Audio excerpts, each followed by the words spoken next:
Listening, fill in the blanks. Let's start. While Reeves was working on his invention, Bell and another man, Elisha Gray, were also working toward the invention of the telephone, though by an indirect route. Both were, in fact, seeking ways of allowing multiple telegraph signals to travel along the some telegraph line, a system known as a harmonic telegraph. Bell worked in Boston while Gray was based in Chicago, and the two were rivals in their area of research for both inventors. The perfection of the harmonic telegraph proved too difficult in both, separately but at around the some time, changed plans and started on the development of a telephone.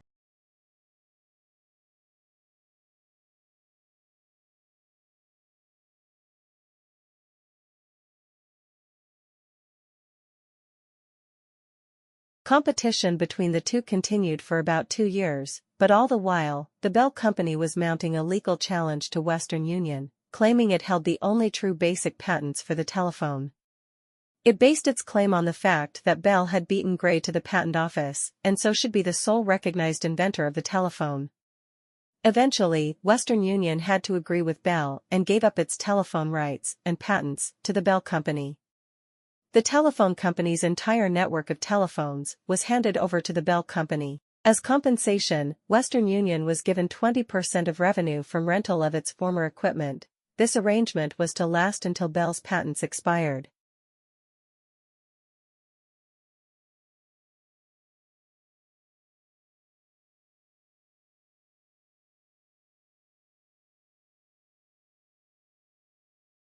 Unlike in other armies in the war, the Australian soldiers were all volunteers.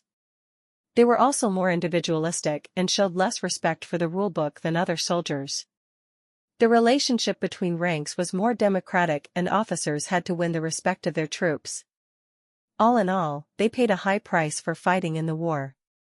Of the 324,000 soldiers who served overseas in the war, 215,000 were killed or wounded. This was the highest proportion of any of the countries in the war and was probably due to the Australians' fighting qualities, which meant that they were often used on the front line of the fighting.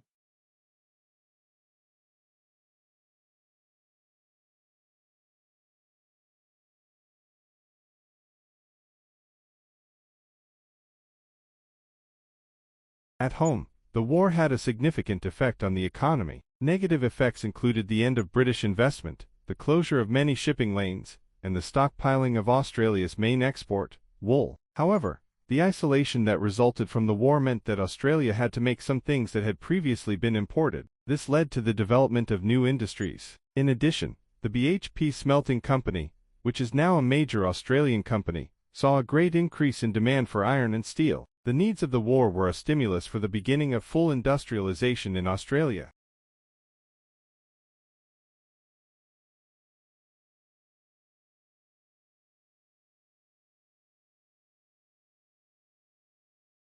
Researchers from the European Organization for Nuclear Research, CERN, in Geneva sent the neutrinos hurtling through an underground corridor toward their colleagues at the Oscillation Project, with emulsion tracing apparatus, OPERA, Team 730 kilometers away in Gran Sasso, Italy. The neutrinos arrived promptly, so promptly, in fact, that they triggered what scientists are calling the unthinkable, that everything they have learnt, known or taught stemming from the last 100 years of the physics discipline, may need to be reconsidered.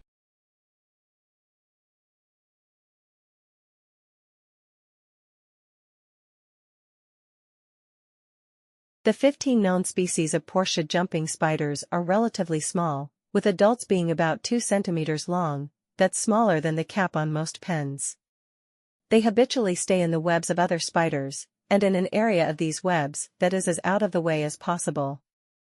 Portia spiders live mostly in tropical forests, where the climate is hot and humid. They hunt a range of other spiders, some of which could easily turn the tables on them. They will attack something about twice their own size if they are really hungry, says Stimson Wilcox of Binghamton University in New York State.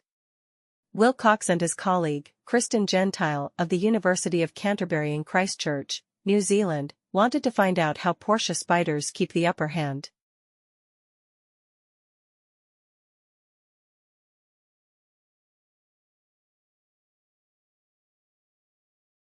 It appears that experimental, situational, and cultural factors are even more powerful in shaping wisdom than previously imagined, says Associate Professor Igor Grossman of the University of Waterloo in Ontario, Canada. Recent empirical findings from cognitive, developmental, social, and personality psychology cumulatively suggest that people's ability to reason wisely varies dramatically across experiential and situational contexts. Understanding the role of such contextual factors offers unique insights into understanding wisdom in daily life, as well as how it can be enhanced and taught.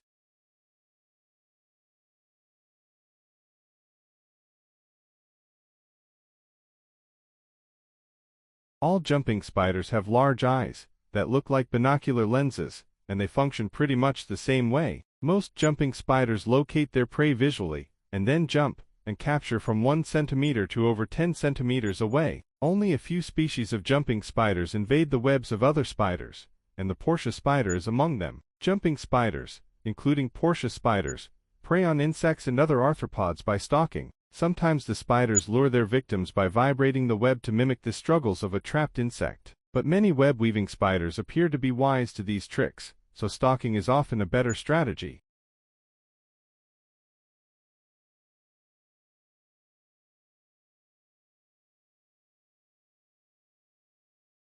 The researchers allowed various prey spiders to spin webs in the laboratory and then introduced Portia spiders.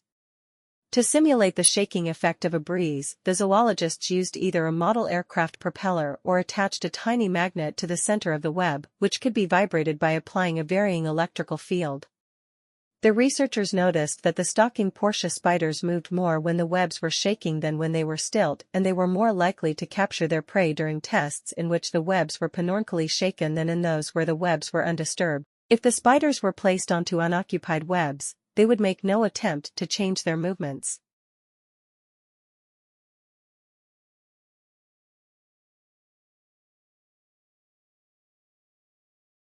Like, share, subscribe the channel and press the bell icon for further updates.